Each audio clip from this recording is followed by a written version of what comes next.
Hey, what's up, everyone? Welcome back to the Fat Muscle Project podcast.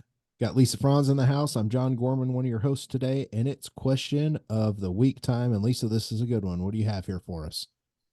Today, the question of the week is what's better, 6 to 8 meals a day or 4 to 5 meals per day? What is your take on this? Oh, interesting. Well, I don't know if we should answer this from the aspect of what's best for physique enhancement or what's best if you like to eat all the time. So, if we're going to go down the route of because I know you're a foodie, like you're like the ultimate foodie. You post all these awesome pictures of food and you're traveling around and I'm dieting and I always see your stuff and I'm like, "Oh, I'm so hungry now."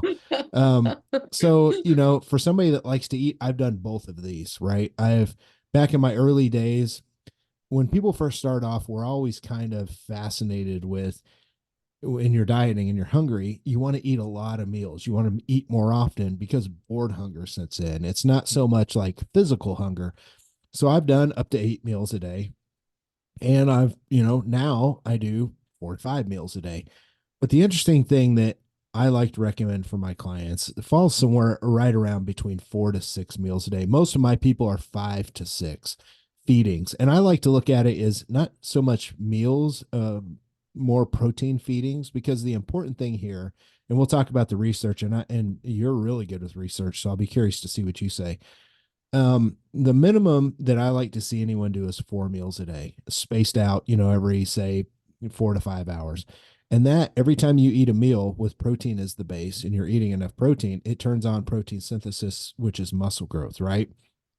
So if you only ate 2 meals a day, you'd only be getting 2 spikes in muscle growth a day, which is not optimal. So you want to try and get, somewhere between 4 to 5 from the research shows that that's good. Now, the research doesn't support, well, and here's the thing. In the last episode, we talked about bodybuilders take something good and they just go crazy with it, right? And then that's what I did. I'm like, well, if you can turn on growth, I'm going to eat every hour on the hour. But the thing is, it doesn't really work like that. There's a refractory period. There's a certain amount of time where you need to let protein synthesis spike and turn on, and then you need to let it start to fall back down, and then you can spike it and turn it back on again. So, um, 4 to 5 meals seems to be about right. Honestly, 5 to 6 is what most of my clients do, and that's because they're doing a window around their workout of whey protein before and after their workout. So that's kind of clumped into like one big feeding. And then they've typically got, you know, 4 meals after that. So a shake before and after a workout, you could call that meal one and two if you wanted. But then like 4 meals, 4 meals of like meat, eggs, whatever they're wanting to eat. So 5 to 6 meals is typically what my clients do. Outside of that, you're really not getting any more extra growth by eating more than 5 meals a day. And that's just the research is out there to prove it. Yeah, I agree with that. And from my read of the literature as well, that more is not necessarily better. The research does say like with 2 to 3 meals, you can get away like maintaining muscle. If you're new to strength training, you might even be able to build muscle as long as you're training in a fed window. So, between your second and third meal or whatever. But practically speaking and optimally speaking, more importantly, since we're talking about physique enhancement and not just like what can we get away with type of thing.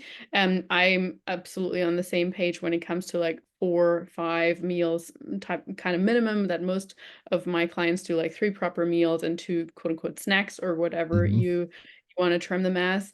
Um, I think when it comes to 6 to 8 meals, it very much depends on the quantity of food you have available. And as you say, if you're someone who prefers to eat more frequently but smaller portions, or some people say like, hey, I'd rather have 3 meals and actually be kind of satiated after each one of them, as opposed to spreading that out over 6 teeny tiny feedings and being quite hungry after each one of them. So I do think there's a lot of individuality in with that.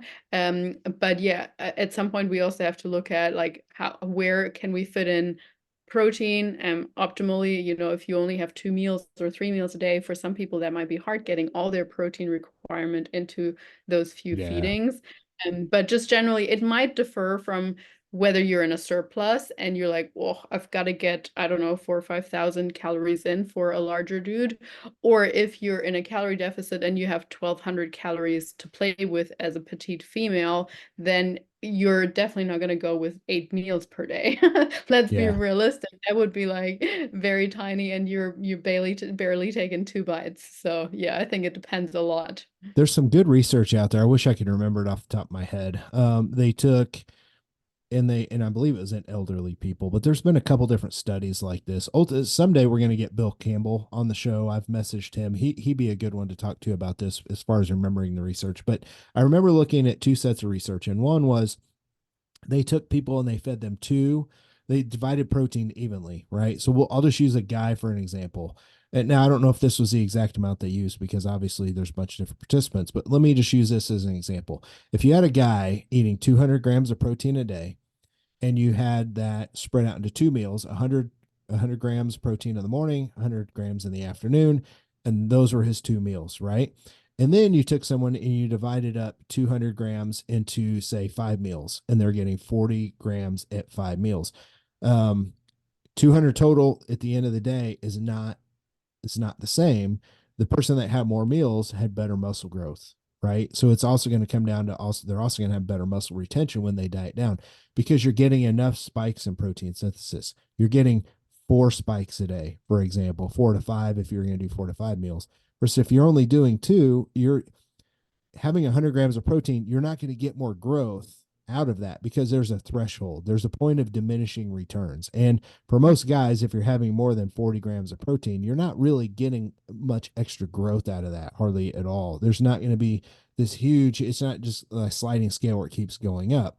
So if you have 40 grams of protein or 80 grams of protein, you're not really going to see that much of a difference because there's that it's called a leucine threshold, right? At some point you get to where you get to 3 grams or above, and you're not really going to see that much extra growth. So you want to spread that out to every 4 to 5 hours. And that research, I remember looking at that back in like Lane Norton was the first one to point it out that I remember.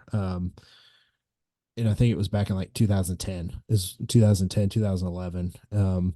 Something else that's interesting, and I know we're pretty much done here, but something else that's interesting if you want to eat 8 meals a day because you're very, very, very hungry and you want to eat more meals a day, at least break your protein feedings down into say 5 meals. And if you want to have some of your food as snacks in between, like you want to have some of your vegetables and your nuts or something to kind of bridge the gap because you're very, very hungry, that's okay. But break your protein feedings down into say 5, and you're still going to be much better off.